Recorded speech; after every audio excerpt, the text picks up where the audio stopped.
reflexiones sobre una de las más grandes vanguardias del siglo XX. Mi nombre es Karen Montaña y los invito a hacer un especial recorrido por el abstraccionismo. ¿Qué es y qué no es el arte abstracto?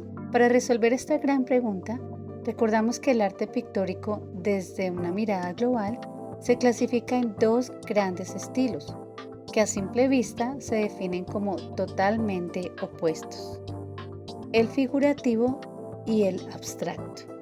Mientras el arte figurativo es la representación de objetos identificables mediante imágenes reconocibles, y podemos ver las vanguardias importantes como el realismo, renacentismo, barroco, manierista e impresionismo.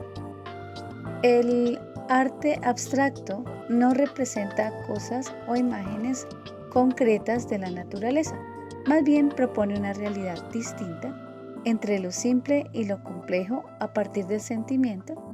En este caso vemos que el color es una de las bases estructurales muy importantes de este estilo.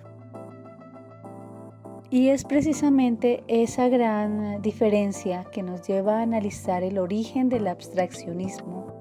Y antes de hablar de Mondrian, Malevich, Kupka, Delaunay y tal vez Kandinsky, a quienes se les atribuye el origen, los inicios y tal vez la fundación del abstraccionismo, tendremos que hablar de una mujer fantástica pero totalmente desconocida.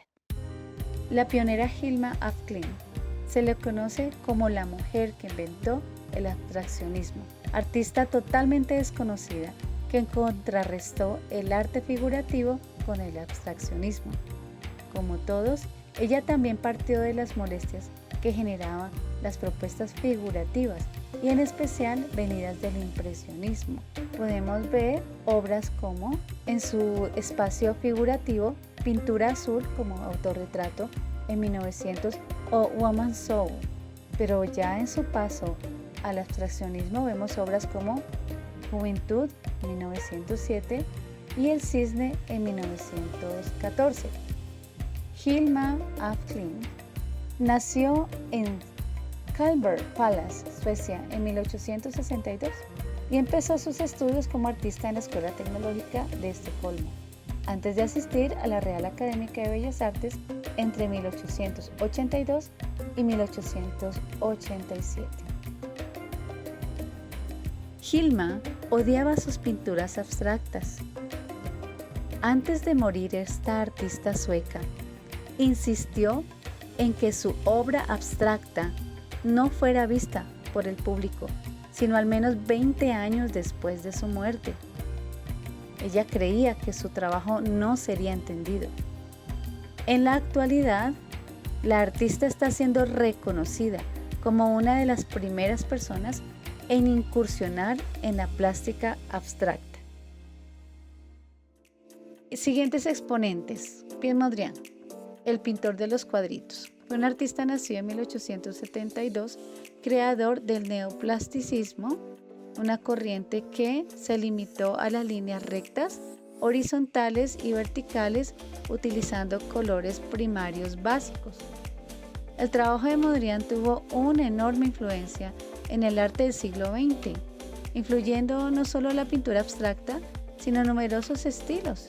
Por ejemplo, el campo de color, expresionismo, abstraccionismo y minimalismo, así como también el dominio de la pintura como el diseño, arquitectura y moda. Aquí podemos ver algunas obras importantes como la composición With Red, Yellow and Blue de 1942, como su obra de 1921, composición With Red, Plain, Yellow, Black, Red and Blue.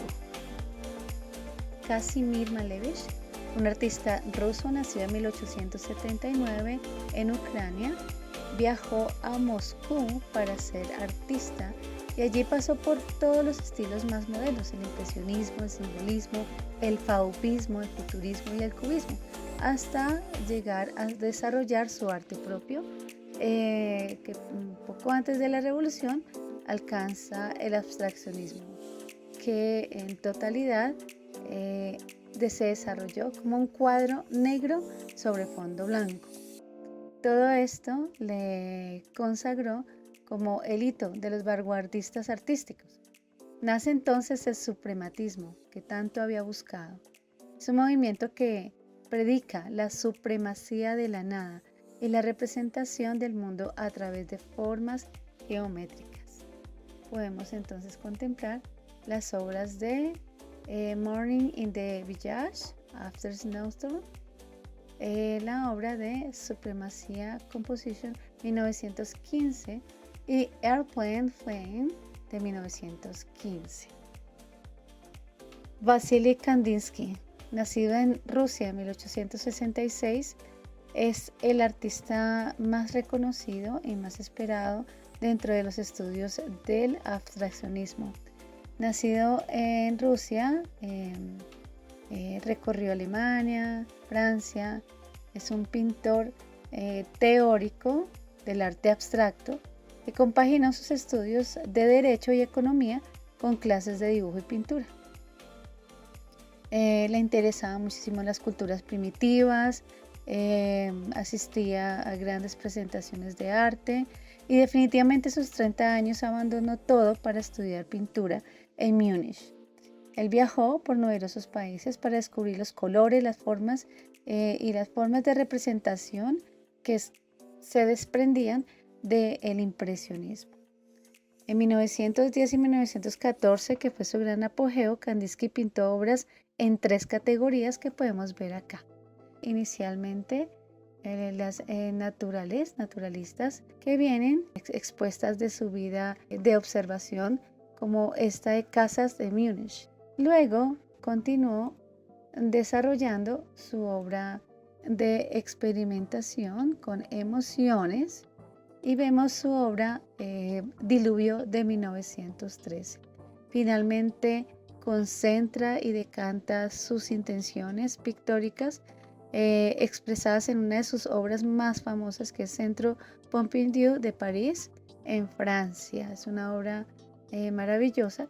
Y Kandinsky sería, por tanto, uno de los padres del arte abstracto, que se acabaría diversificando entre surrealismo, neoplasticismo, constructivismo y expresionismo abstracto.